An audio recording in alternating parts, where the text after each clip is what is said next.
Hello, my name's John, this is Declan, and this is Phil, and today we're going to be discussing and analysing the social, cultural and economic features that affect the health and lifestyles of the elderly Australian population. We'll also be discussing the government's influences on the elderly's health and lifestyle, whilst exploring the implications for health and lifestyle businesses along with these. First and foremost, the integration and living situations we're going to talk about, just the social capital that surrounds these kind of areas. It includes things such as the extent of trust between the elderly, whether they have a shared understanding of how they should behave toward one another and care for one another, and the extent of participation in civic organisations such as sporting clubs and school councils. Within these kind of living areas, on a mental note, according to Karen A. Attrell, one of the most important health risks associated with the elderly, that is of mental health. An integral part of living a healthy and long life, regardless of physical health, can be undermined by these mental health issues, such as the big one, dementia. A study from this social inclusion and its importance to mental health stated that testing whether social integration protects against memory loss and other cognitive disorders in later life. They looked at this and looked at over the course of 6 years, and the outcome produced that memory amongst the least integrated, those who are living on their own, declined at twice the rate as those in the most integrated of places. This really showed just how important social integration is for the elderly. Something just as simple as having a constantly active mind can do a lot of good for someone of age. So stemming on from John's point about the relationship between social interaction and mental health, mental health plays a major role in the overall happiness and well-being of the elderly population within Australia. To aid in this improvement of mental health amongst elderly Australians is family, and the relationship between family and the risk of loneliness and isolation. So according to the Australian Health Review of 2008, loneliness and social isolation are known risk factors for various health and related problems amongst older people, such as poor self-assessed physical health and chronic illness, as well as mental health issues such as depression and elevated mental morbidity. So a culture that has a strong family unity is the Indigenous Australians, and they have the utmost respect for the elderly. According to the Australian Institute of Family Studies, grandparents and elderly family members are highly respected as important contributors to family functioning in both traditional and modern society. Other cultures such as the Japanese, Italians, Chinese, Greeks, Brazilians, they all rely on families and strong family ties.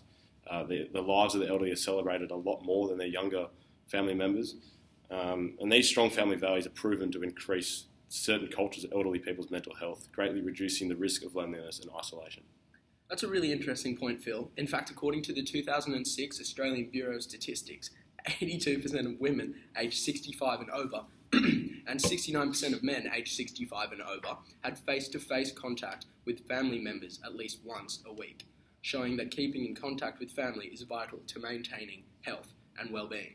It is good to see a majority of elderly people still maintain this regular contact. However, the other 20% of women and 30% of men that don't may not have any family remaining at all, or just live too far away to see them once a week. This is where being a member of a sporting club, or any club in general, can really come in handy. However, these clubs aren't always cheap to be a part of, leading us to a key economic feature in maintaining healthy lifestyles for elderly Australians, with this main feature being wealth. According to James P. Smith's journal article, Healthy Bodies and Thick Wallets, the dual relation between health and economic status, it is evident that the wealthier portion of elderly citizens have a much easier time maintaining mental and physical health, whereas poorer elderly people often deteriorate much more rapidly.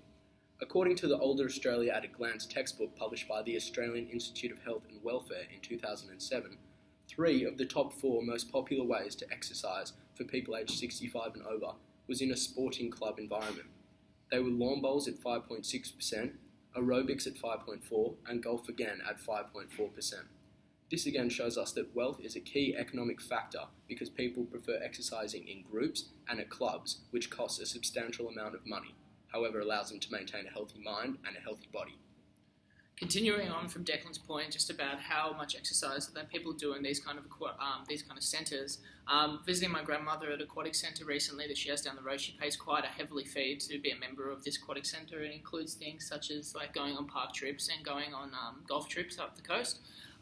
She was saying, and a lot of the ladies there at her discussion group, when I was speaking to them, were saying that the most important thing in their community like that was having people around to support and engage themselves. So having someone there with them that could talk to them, that they could play bridge with, that they could do aquatic activities with, and taking care of each other is what kept them alive, and kept them alive and healthy a lot of the time.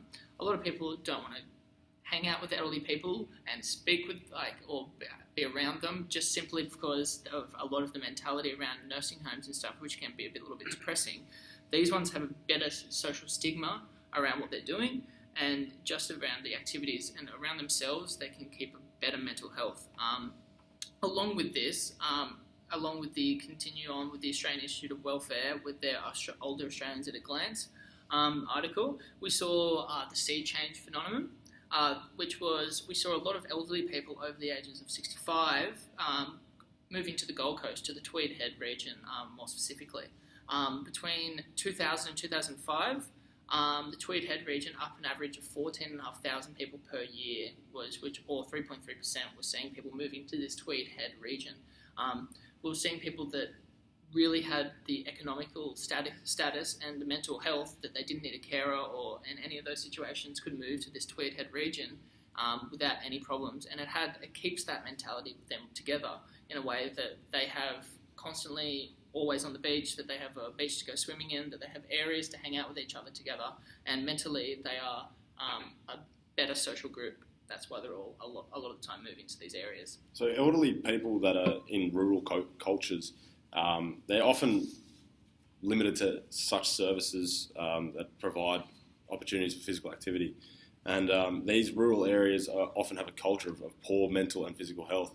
And these elderly people in these rural areas would obviously be looking for a change like the sea change. And according to the Department of Health and Ageing, 20% of elderly people aged between 65 and 84 years of age move residence, reflecting a tendency for elderly people to find more suitable accommodation. It's a really interesting point again that this new phase of change for the elderly is allowing them to go and rejuvenate themselves up on the Gold Coast, though again this can only really be done by the wealthier elderly people, relating back to my point before. According to the journal article Physical Activity and Risk of Cognitive Impairment and Dementia in Elderly People, the elderly people who participate in regular activity have a much lower rate of mental health and particularly dementia. This relates specifically with the sea change phenomenon because it's allowing elderly people more regular contact with friends and family, or just people that they've met up on the Gold Coast in their own demographics, age and lifestyle.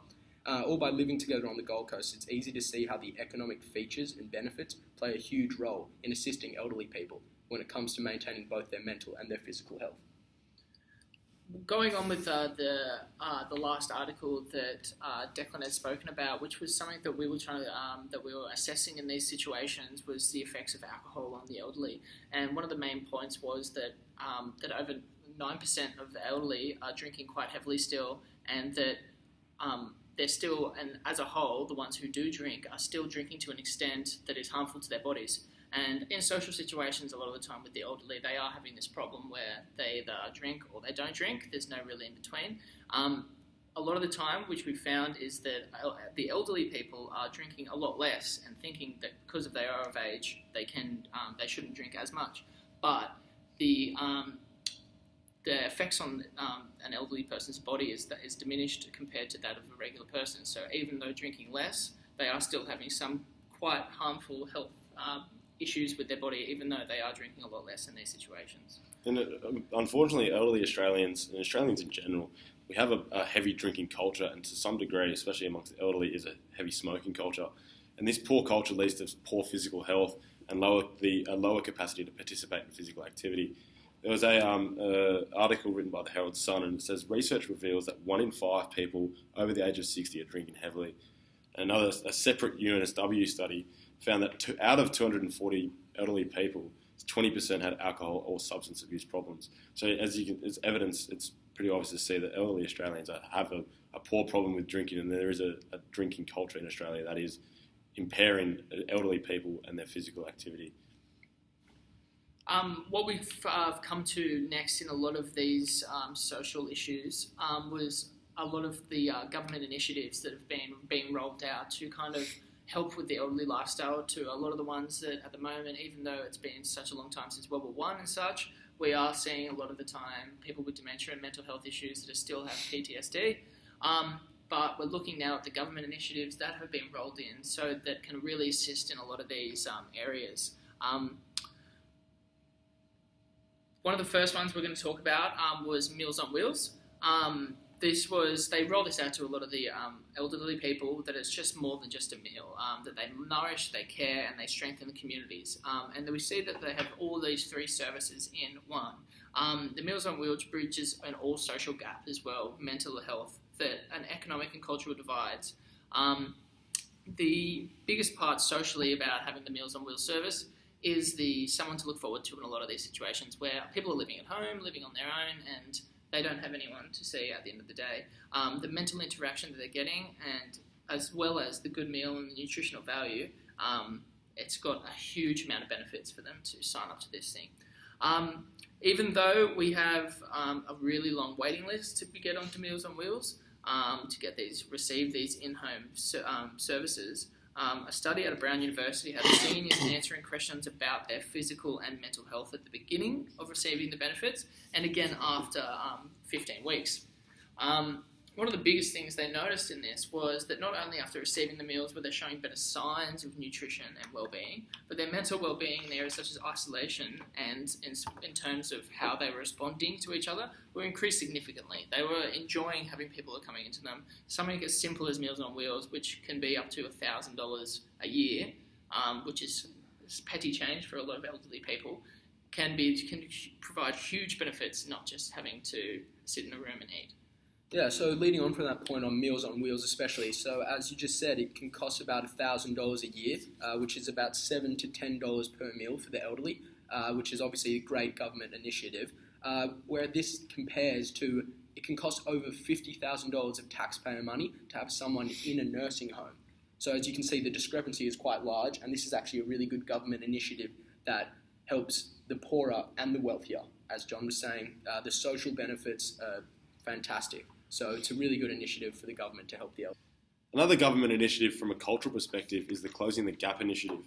Now, unfortunately, Indigenous Australians suffer the worst health of any population group within Australia, and they have a burden of disease that is estimated to be about 2.5 times that of this total Australian population.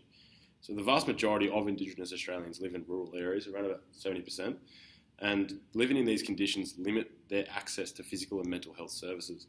A major government influence is this Closing the Gap initiative, and one of the major gaps, as highlighted by the government, is the life expectancy between Indigenous and non-Indigenous Australians. On that life expectancy, actually, Phil, what I saw or listened to on Triple J the other night on their hack, which they do every day, they were talking about the Closing of the Gap initiative, and they were saying by 2020 they needed to have 5 out of the goals they wanted to achieve by 2020. And some of these goals were obviously life expectancy, there was infant mortality rates, there was the amount of dropouts of Indigenous students before year 12. Yeah, and things like that. Out of the 5 goals, they had 4 that they were going to accomplish by 2020, but the major one from Indigenous, first time Indigenous, was that life expectancy that they couldn't get that down. Couldn't get that up, my apologies. Yeah, and with this life expectancy gap, it's a generational thing, so obviously you're not going to see results straight away, but according to the Council of Australian Governments, the life expectancy of a non-Indigenous male is 80.1,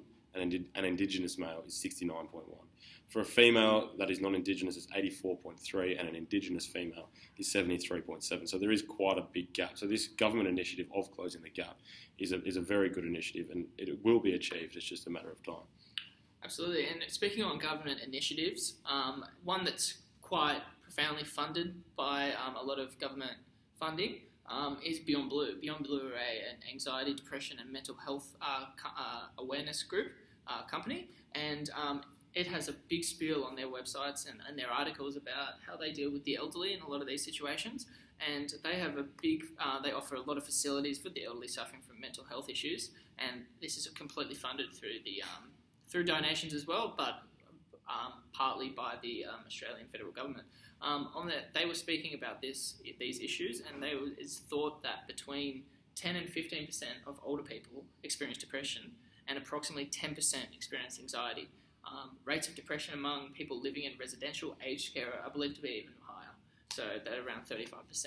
This just shows that these kind of mental health issues that are bigger today for younger people, that are a huge deal for people living mid-age and big jobs, 9 to 5, that these aren't the only people being affected by these kind of mental health issues, that they are seeing. They have a whole tab about it on their website just of how big it is as a mental health issue, that anxiety and depression are still so profound within these culture.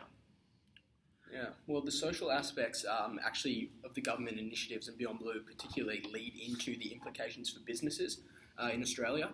As John was just saying, so with the government initiative Beyond Blue, their social health can be maintained through participation in businesses that are run throughout Australia, such as RSLs, aquatic centres, golf clubs, country clubs, that sort of thing.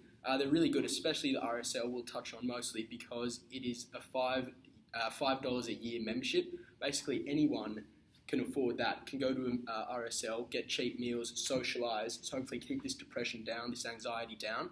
I was actually looking at Hornsby RSL the other day. It was $15 for a shirt for lawn bowls, and then as long as you were a member, you could play. So again, interaction in a business, getting the physical activity, keeping the health up, mental health as well through the social aspects. It's really good to keep the revenue up of these businesses. So getting to the main point, implications for the businesses, they will increase their revenue if they adopt the philosophy to help. Yep. To help the elderly people. To help the elderly people, that's right. And what I was going to touch on as well is just being part of these kind of members of these places. I remember you telling me that like the $5 sign up that gets you like into the meat raffles, gets you bingo at nights. Yeah. Your mental well-being is a place you want to stay, and these places have major implications on themselves because they're having people through the door because that's where they know that their friends meet. That's where everyone wants to go. They want to go have tea and coffee at the RSL. They want to go there. They want to play bingo. They want to go there play bridge. And these are the kind of places that government-funded places that bring elderly people together and improve their mental health overall. Yeah. From a cultural perspective, there's actually a direct relationship between cultural differences and socio-economic status. So many migrant communities are at a disadvantage socio-economically, and they then have less access to physical activity. These RSL clubs being so cheap to sign up to limits that access. So if it's so cheap, anyone from any culture can come and sign up. Absolutely. So in conclusion about what we've seen and what we've read and in our findings about, we've noticed that socially and economically, as well as culturally, there are massive differences in the Australian population and how they've come through.